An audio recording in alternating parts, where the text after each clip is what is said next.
जैसा कि हमने पिछले वीडियो में देखा था कि जब जियान ने लिटिल फेरी डॉक्टर को फाइट ना करने के लिए मना लिया था और फिर तीनों एम्पायर्स की आर्मी अपना बोरियां बिस्तरा समेटकर वहां से निकल जाती है यहां तक। और मैं आप लोगों को 2000 सब्सक्राइबर्स कंप्लीट करवाने के लिए आप सबका दिल से शुक्रिया करता हूं और मैं आशा करता हूं कि आप लोग मुझे आगे भी ऐसे ही सपोर्ट करते रहोगे।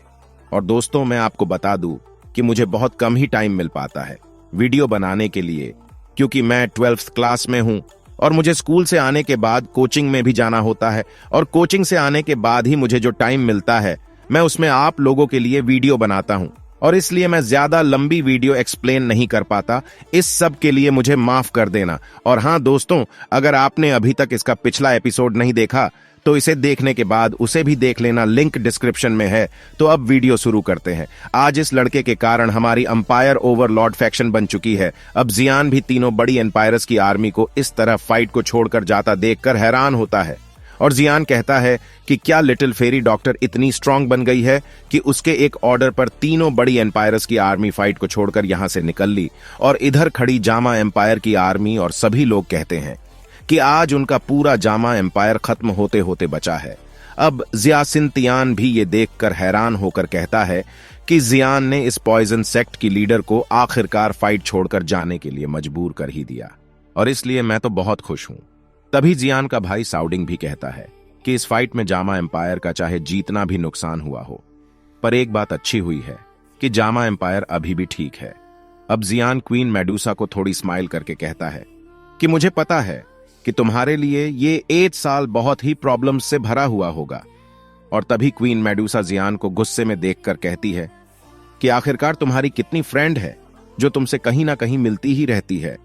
क्योंकि दोस्तों, queen Medusa little fairy doctor से अंदर ही अंदर जल रही थी। फिर जियान कहता है कि यार, वो तो बस मुझे यहां अचानक ही मिल गई थी और वो मेरी सबसे अच्छी दोस्त है और मैं भी उसे यहां देखकर हैरान हूं और इससे यन अलायंस की रेप्यूटेशन बहुत ही बढ़ जाएगी। और जब हमारी यन अलायंस नॉर्थ वेस्टर्न रीजन की बड़ी फ्रैक्शंस की मीटिंग में ज्वाइन होगी तो नॉर्थ वेस्टर्न रीजन की सारी फ्रैक्शंस हमारी यन अलायंस की रिस्पेक्ट करेंगे। और यहां तक कि इस मीटिंग में तो युनलेन सेक्ट की भी बेइज्जती हुआ करती थी। और अब ये सब सुनकर जियासिन और ओल्ड फार्मा भी बहुत ज्यादा प्राउड फील करते हैं। अब जामा एम्पायर के बहुत सारे छोटे बड़े क्लेन जिन्होंने यन अलायंस को ज्वाइन किया था वो बहुत ज्यादा खुश थे और अब उनको कोई डर नहीं था। अगर वो तीनों बड़ी अलायंस की आर्मी दोबारा उन पर हमला कर देती है तो उन्हें यकीन था कि वो फिर से उन्हें हरा देंगे। अब हमें सीन एक बड़े होल का दिखाया जाता है और वहां पर जियान सभी बड़े क्लेंस के लोगों के साथ बैठा था। और फिर जियान आइस एम्परर से पूछता है, क्या इस 8 साल में कोई हॉल ऑन ऑफ सॉल का मेंबर जामा एम्पायर में आया था? अब जियान अपने यन अलायंस के बारे में अपने बड़े भाई से पूछता है, जिस पर जियान का बड़ा भाई उसे बताता है कि अब जामा एम्पायर की पावर्स भी बढ़ चुकी है और जामा एम्पायर के हर शहर में हमारे यन अलायंस के वॉरियर भी बढ़ चुके हैं और अब हमारी यन अलायंस की बहुत सारी ब्रांचेस भी पूरे जामा एम्पायर में फैल चुकी हैं। जिस पर जियान हंसकर कहता है कि हमारे यन अलायंस की पावर्स पहले से भी ज्यादा बढ़ चुकी है। अब साउडिंग अपने छोटे भाई जियान को बताता है कि अब हमारी पावर्स इतनी बढ़ गई है कि हमारे पास 40 दो वोंग लेवल के एक्सपर्ट और 10 दो होंग लेवल के एक्सपर्ट हैं। और अब हमारे यन अलायंस ने एक यन क्लेन भी बनाया है जहां पर जामा एम्पायर के बहुत ही टैलेंटेड बच्चों को ट्रेन किया जाएगा और वो बच्चे फिर हमारे आने वाले फ्यूचर की न्यू ब्लड लाइन होगी। और माय डियर फैमिली ने हमारे यन अलायंस की बहुत सारे कारोबार को बढ़ाने में भी हेल्प की है। और अब तो हमारे पास एक मेडिसिनल हॉल भी है जो हमारे यन अलायंस को टाइम पर मेडिसिनल पिल बनाकर देता रहता है। और इस 8 साल में इस मेडिसिनल हॉल ने फाइट में इंजर्ड लोगों को पिल देकर हमारी बहुत ज्यादा हेल्प की है। अगर आज इस मेडिसिनल हॉल ने हमारी हेल्प ना की होती तो हम कभी का इन तीनों बड़े एम्पायर्स से फाइट में हार गए होते। अब जियान अपने भाई साउडिंग की बातें सुनकर बहुत ज्यादा खुश हो जाता है और जियान सोचता है कि हमारा ये यन अलायंस ब्लैक कॉर्नर रीजन के 100 गेट से भी बड़ा हो गया है। लेकिन हमारा 100 गेट भी कम नहीं है, क्योंकि वहां पर हर साल यनन एकेडमी से बहुत सारे टैलेंटेड स्टूडेंट भी हमारे 100 गेट में बढ़ते रहते हैं। फिर जियान अपने बड़े भाई से पूछता है कि क्या वहां पर सब ठीक है, जिस पर साउडिंग हंसकर कहता है कि जिस अलायंस का लीडर इतना पावरफुल हो तो उसको आखिरकार हो क्या सकता है। अब जियान ये सब सुनकर साउडिंग से कहता है कि आप यनन एकेडमी में से हमारी कजन्स सावू और बाकी के लोगों को वापस बुला लो, क्योंकि इस टाइम हम और हमारा क्लेन उनको प्रोटेक्ट कर सकता है। अब साउडिंग कहता है कि ठीक है छोटे भाई। और दोस्तों, शाउडिंग ने जो हेल्प के लिए अपने दूसरे भाई साउली को ब्लैक कॉर्नर रीजन में मैसेज भेजा था, और उस मैसेज में मैंने साउली को ब्लैक कॉर्नर रीजन के सारे काम छोड़कर जामा एम्पायर में आने को बोला था, अब मैंने उसको यहां आने से मना कर दिया है। जिस पर जियान मुस्कुराकर कहता है कि जैसा कि अब सारी प्रॉब्लम्स खत्म हो गई है, तो अब बाकी के सारे काम मैं आप सब पर छोड़ता हूं, क्योंकि आप लोगों को मेरे से ज्यादा इस अलायंस के बारे में पता है।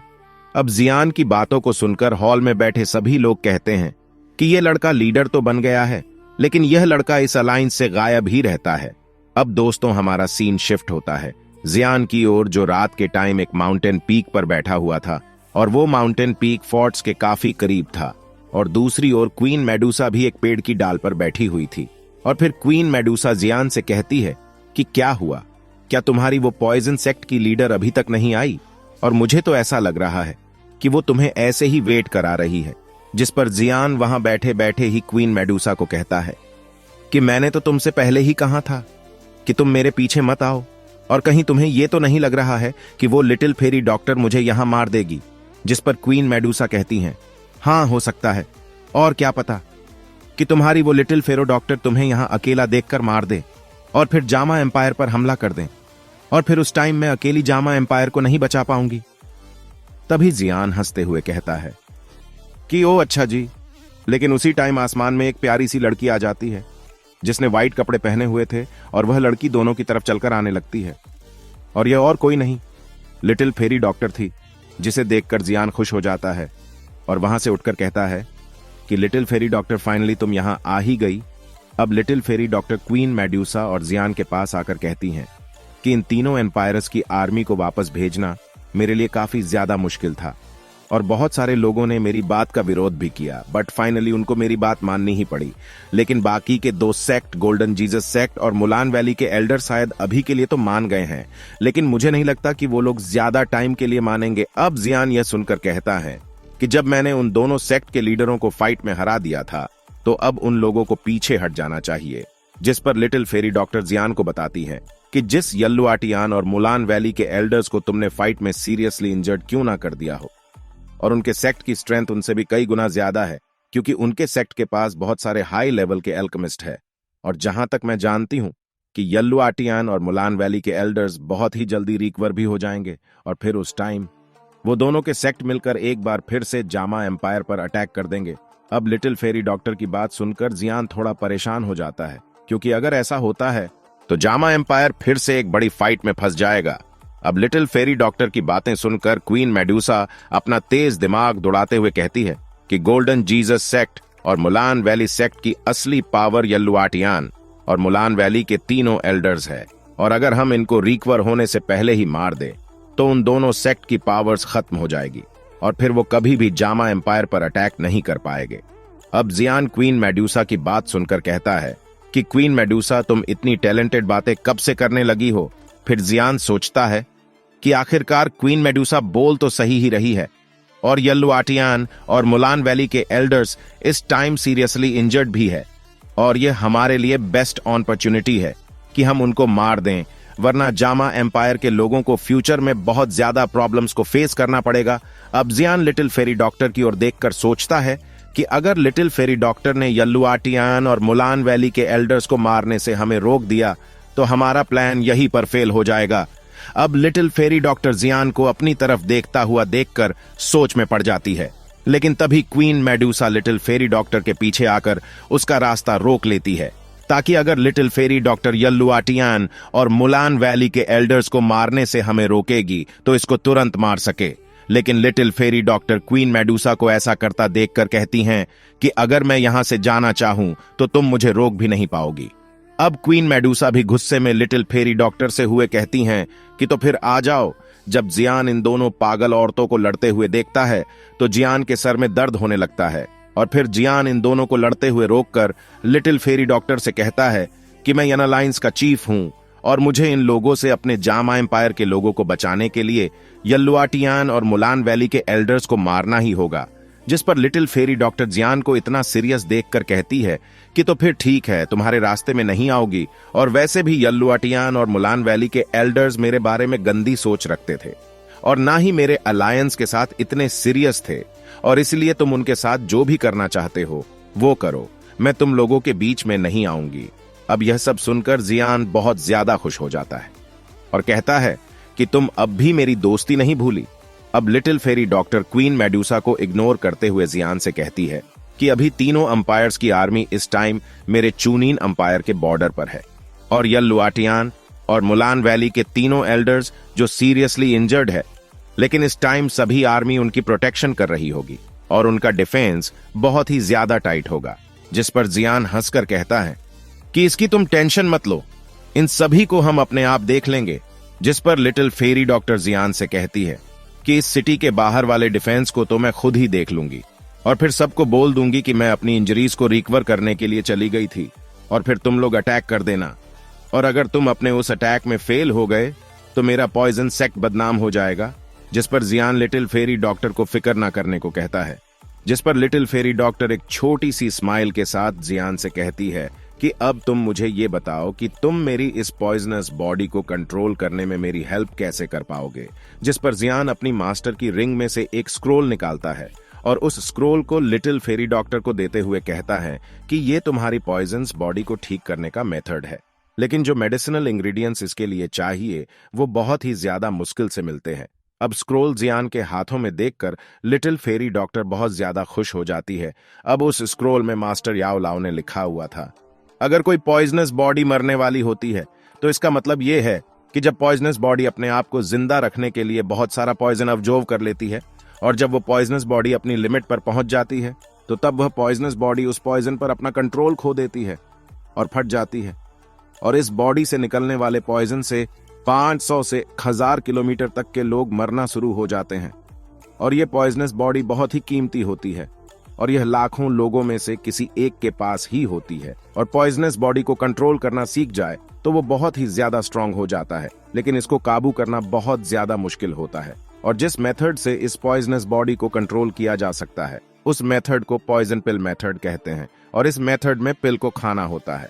और उसके बाद बॉडी के सारे पॉइजन को उसमें डालना होता है। और कई सदियों पहले पॉइजन बॉडी की वजह से कॉन्टिनेंट ने बहुत बड़ा डिजास्टर फेस किया था, और वैसे भी इस पॉइजन पिल को बनाने के लिए जो मेडिसिन इंग्रेडिएंट्स चाहिए वो बहुत ही ज्यादा मुश्किल से मिलते हैं, और जिनमें से एक तो सबसे पहले 3 हेवनली फ्लेम्स चाहिए, दूसरे नंबर पर रैंक 7 के स्काई स्कॉर्पियन मैजिकल बीस्ट का कोर, और तीसरे नंबर पर बॉडी ट्रांसफॉर्मेशन स्लाइवा। तब जाकर इन सब से वो पॉइजन पिल बन पाती है। अब इन मेडिसिन इंग्रेडिएंट्स को सुनकर तो लिटिल फेरी डॉक्टर का मुंह खुला का खुला रह जाता है, और लिटिल फेरी डॉक्टर जियान से कहती हैं कि क्या हेवनली फ्लेम, और वो भी 3-3, ये तो डाउकी कॉन्टिनेंट में बहुत ही ज्यादा कम पाई जाती है, और जिन अल्केमिस्ट के पास एक फ्लेम हो तो वो बहुत ज्यादा लक्की पर्सन होता है और उसकी पावर्स बहुत ज्यादा बढ़ जाती है। अब लिटिल फेरी डॉक्टर कहती है ये रैंक 7 के स्काई स्कॉर्पियन मैजिकल बीस्ट का कोर, और ये बहुत ज्यादा पावरफुल बीस्ट होते हैं, और रैंक 7 पर पहुंचने के बाद कोई भी sky scorpion magical beast human form में आ जाता है और उसकी फाइटिंग करने की पावर्स भी बहुत कमाल की हो जाती है, और इस तरह के मैजिकल बीस्ट का कोर हासिल कर पाना बहुत ही ज्यादा मुश्किल होता है। और तीसरा बॉडी ट्रांसफॉर्मेशन स्लाइवा, इसके बारे में तो मैंने कभी सुना भी नहीं, और फिर एक लेवल 7 का एल्केमिस्ट भी तो चाहिए। आखिरकार मैं अब कैसे इंग्रेडिएंट्स को हासिल करके पिल को बनवा पाऊंगी, और मैं कैसे इस पॉइजनस बॉडी पर कंट्रोल कर पाऊंगी। जिस पर जियान लिटिल फेरी डॉक्टर को कहता है कि तुम टेंशन मत लो, और इस टाइम तुम 3-3 हेवनली फ्लेम्स के बारे में सोचना छोड़ दो,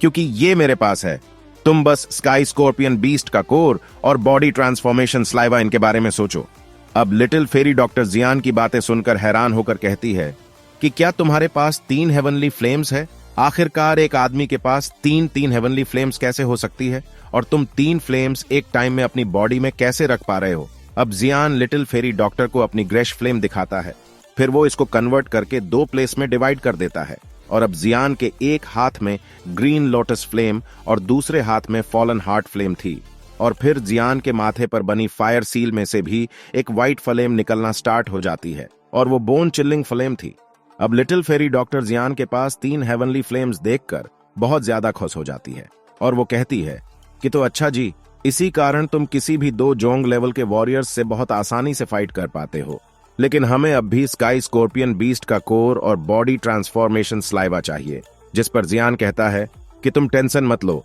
मैं यह चीजें ढूंढने में तुम्हारी हेल्प करूंगा। जिस पर लिटिल डॉक्टर भी खुश हो जाती है अब लिटिल फेरी डॉक्टर जियान को वो स्क्रोल वापस दे देती है और जियान को एक जेड प्लेट देकर कहती है कि जब तुम उस सिटी पर अटैक करोगे तो तुम इस जेड प्लेट को तोड़ देना और तब मुझे पता चल जाएगा और मुझसे जितना हो सकेगा मैं तुम्हारी हेल्प करने की कोशिश करूंगी। जिस पर जियान अपनी स्टोरेज रिंग में उस स्क्रोल को रख लेता है। अब लिटिल फेरी डॉक्टर वहां से जाते हुए जियान को देखकर कहती है कि तुम मेरा बुरा रूप देखने के बाद क्या तुम मुझे अब भी एक अच्छे दोस्त की तरह ही ट्रीट कर पाओगे। जिस पर जियान लिटिल फेरी डॉक्टर की ये बातें सुनकर कहता है कि मैं तुम्हारा आज भी वही दोस्त हूँ और मैं तुम्हारा हमेशा साथ दूंगा। जिसको सुनने के बाद लिटिल फेरी डॉक्टर वहां से चली जाती है। अब इधर जियान भी क्वीन मेडुसा के साथ वहां से चला जाता है और इसी के साथ ही आज का यह एपिसोड खत्म होता है।